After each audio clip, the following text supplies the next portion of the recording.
Hey, Subfuries! Dragons are majestic creatures, perhaps none more so than the Alpha, the Bewilderbeast. As Vulca says, he is the king of all dragons. Isn't that right, Spyro?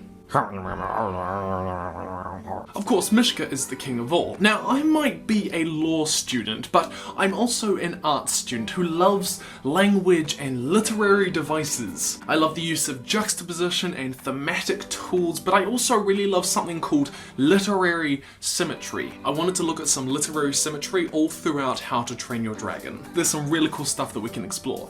Let's get started. So, literary symmetry, for what we're talking about, is where two things in a story are made similar or the same for a particular purpose, where they're often used to explore ideas or relationships and connections between characters. And I always find it really fun to find in the story. For example, at the start of Harry Potter, Harry's mum dies to save Harry, and then in the final book of the series, Harry ends up dying to save everyone else. The beginning and the end are the same, they reflect one another. So how is literary symmetry used in How to Train Your Dragon? Now, the most obvious use of literary symmetry throughout How to Train Your Dragon is, well, Toothless and Hiccup. At the start of the first movie, Toothless loses his left tail fin, something vital for him to keep up in the air and flying. In fact, he has to rely on Hiccup in order to fly. Then in the final battle at the end of the movie against the Red Death, Hiccup and Toothless fall out of the sky, and in that fall,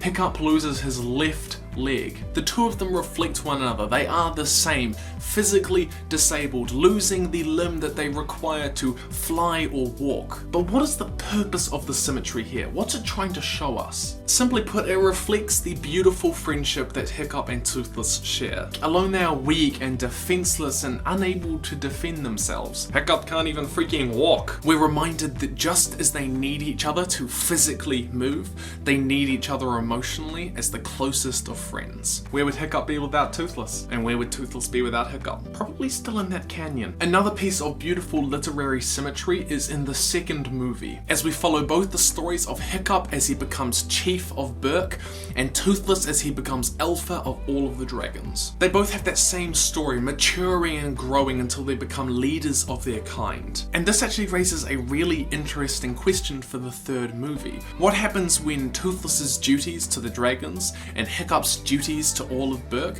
tend to pull them in two different directions? They will have to choose between each other and the people around them. Now, we talked about Drago's bullhook a few days ago, a video that I highly recommend you go watch by clicking the link up in the corner of the screen. And literary symmetry is actually used here between Vulca and Drago. They're complete opposites in terms of Vulca using care and affection and Drago hating and torturing them, but they're also designed to be weirdly similar, right down to Drago having a bullhook where the Vulca has a staff. The sound of Drago swinging his bullhook around his head actually mesmerizes and calms dragons. Likewise, the rattling sound that Vulca can make with her staff is also used to command the dragons. The literary symmetry is this, both using tools to direct and control dragons, just with very different methods. Love versus hate. Fear versus affection. Interestingly, at the end of the second movie, we actually see Drago's arm is shot off when he's on the Bewilderbeast. And only moments later, the same Bewilderbeast's tusk snaps off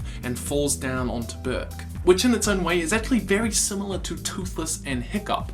Two trainers, two dragons, all losing a limb. On a sad but still interesting note, Drago's Bewilderbeast actually also reflects what Drago physically looks like. Both of them share this reddy crimson tinge to their look, and the creators even designed it so that it's, what do you call it? Beard? The dangly bits? Those were intended to look like Drago's braids, which you can see here. The two also share scars in similar places, right down to the one that crosses their lip down to their chin. And these similarities remind us of a major theme in How to Train Your Dragon. Animals take after their owners and can be kind or cruel depending on how you train them. How twisted and evil Drago is reflected in the Bewilderbeast's looks. And this is also the same for Vulca and her Bewilderbeast. She wears a mask featuring the Bewilderbeast's tusks and its hair? Tribal hat? I really don't know, but Volker's mask does reflect it. Volker's Bewilderbeast also looks a lot kinder and wholesome and pure. There's just so much literary symmetry going on.